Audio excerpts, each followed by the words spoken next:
नहीं छोड़ के जाना चाहिए। किसी की कोई मजबूरियाँ होगी तो ठीक है, वो भी अपनी जगह सही हो गए। जो छोड़ गए उनके ऊपर मुझे कोई दुख नहीं है, उनको जो समझ में आया उन्होंने किया, मैं उनका शुक्र। मैं कवि हूँ और एक शो के अंदर मैं ऐसे बतौर सेलिब्रिटी गेस्ट गया हूँ, कोई रोल करने तो गया नहीं हूँ।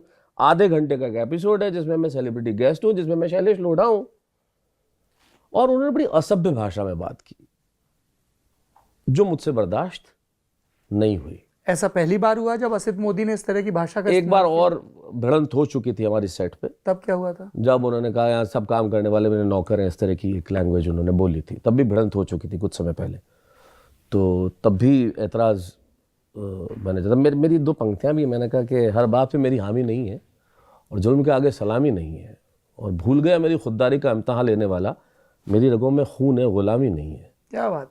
तो उन्होंने जिस भाषा में बात की वो मुझसे स्वीकार्य नहीं थी मेरे लिए, क्योंकि हम सब काम कर रहे हैं और सब ने मिलकर किसी चीज़ का निर्माण किया है, और आप इस भाषा में तो बात कर ही नहीं सकते। पहले तो आप प्रतिबंध इस तरह के नहीं लगा सकते। तो मैंने कहा भाई मुझसे, मैं ये चीज़ तो बर्दाश्त ही नहीं कर पाऊंगा। तो देन आई मेल्ड इट कि मैं इमीडिएट 17 फरवरी की बात है 2022 जी, और 17 फरवरी 2022 की बात है। मैंने मेल कर दिया कि मैं I am not working any more. लेकिन मैं जाता रहा सेट पे, क्योंकि वो बुलाते रहे। मैं इसलिए जाता रहा कि हमें भी पता है कि कोई लंबा शो चल रहा है तो आपकी स्टोरीज है या रोल है वो ख़त्म हो जाए जब तक आपको जाना है। तो मैं जाता रहा। लेकिन उन्होंने फिर आर्म ट्विस्टिंग के लिए ये हुआ कि हमारे इंडस्ट्री में एक नियम है कि पैसे आप 90 दिन बाद क्लेम कर सकते हैं। ये एक बड़ा अजीब नियम है, लोगों को पता चलना चाहिए। अगर 1 जनवरी पे किसी ने काम किया है तो 1 फरवरी, 1 मार्च, 1 अप्रैल तक उसका पैसा नहीं मिलेगा। 1 अप्रैल के बाद मिलेगा। वो नियम है, ठीक है, हर जगह के अपने नियम होते हैं, उसमें कोई दिक्कत नहीं है। और पर डे पे हम लोग काम करते हैं। तो ये फरवरी की बात है। मैं जाता रहा क्योंकि मैंने कहा पूरा कर लेंगे अपना काम और नया ढूंढ लेंगे, क्योंकि मैं कह चुका हूँ कि मैं नहीं आऊँगा। और लेकिन हुआ ये कि फरवरी में उन्होंने नवंबर माह का जो मेरा पैसा ड्यू था, दिसंबर, जनवरी, फरवरी रोक लिया आर्म ट्विस्ट करने के लिए कि आप आओ हमारे दफ्तर में साइन करो हमारे पेपर्स पे, तब हम पैसा देंगे। मैंने कहा पेपर्स भेज दो। वो उन्होंने नहीं भेजे। फिर मार्च में भी रोक लिया लगातार। तो फिर मैं लगातार काम कर रहा हूँ और आप जानबूझ के पैसा नहीं दे रहे हो सिर्फ आर्म ट्विस्ट करने के लिए। और चूंकि आपकी भाषा मुझे स्वीकार्य नहीं थी, मैं तो छोड़ ही चुका था। फिर मैंने अल्टीमेटली एक मेल किया 5 अप्रैल को कि if you do not release this I will not come from tomorrow. अभी तक तो मैं आ रहा था गुड जेस्चर में। फिर मैंने 6 अप्रैल से जाना बंद कर दिया। किसी ने बीच बचाव की कोशिश की? नहीं, उसमें बीच बचाव क्या होता? ये तो बहुत सिंपल था ना। आर्म ट्विस्टिंग आप मेरी कर रहे हो और आप क्यों कर रहे हो ऐसा?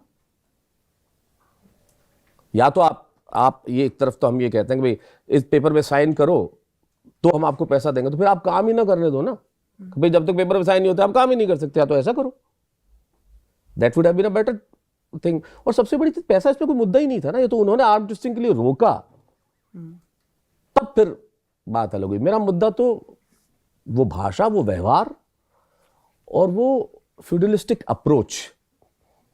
माननीय न्यायालय ने अपने फैसले में क्या कहा इस विषय पे? भाई एनसीएलटी में मैं गया और पैसा लेने के लिए क्यों जाना पड़ा मुझे, कि उन्होंने पैसा लेने के लिए भी क्या कहा, हमारे यहाँ एक एग्रीमेंट है, आप फुल एंड फाइनल एग्रीमेंट, उस पर साइन करो तो पैसा देंगे। वो मुझे स्वीकार्य नहीं था। ऐसा क्या था उसमें? हाँ, सबसे पहली बात तो तलाक के बाद तो मैरिज सर्टिफिकेट पे साइन नहीं होता है ना। पहली चीज तो ये है। दूसरी चीज, आप कहीं से कहीं काम छोड़ रहे हैं तो मैं ये साइन करके दूं, ये लिख के दूं कि मैं सोशल मीडिया पे भी जाऊंगा तो आपसे पूछ के जाऊंगा। मैं छोड़ने के बाद? हाँ, मैं मीडिया से बात नहीं करूंगा, मैं ये नहीं करूंगा। मीडिया से किस पे बात नहीं करूंगा? कि आपने तारक मेहता का उल्टा चश्मा क्यों छोड़ा? किसी विषय पे बात नहीं करूंगा। मतलब वो मैं आपको बताऊंगा, मेरे उसमें है वो फुल एंड फाइनल एग्रीमेंट जो मेरी आजादी रोकता है, जो मेरे संवैधानिक अधिकार रोकता है। मैंने कहा मैं ये दस्तखत नहीं करूंगा, इसलिए मैं एनसीएलटी में गया। और वहां पे कोर्ट ने कहा कि आप सेटलमेंट करके पैसा दीजिए। उन्होंने कोर्ट में पैसा दे दिया, मैंने उनके किसी एग्रीमेंट पे साइन नहीं किया।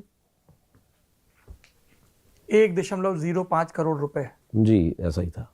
नहीं, हम तो बड़े गर्व से कह रहे हैं कि हिंदी का कोई कवि अगर अच्छा पारिश्रमिक पा रहा है अपनी मेहनत से, तो ये पूरे हिंदी समाज के लिए गर्व की बात है। ईश्वर की कृपा है। कब तक हम दरिद्रता के गीत गाते रहे? नहीं, कहीं नहीं सर। अब आप वो जमाना गया।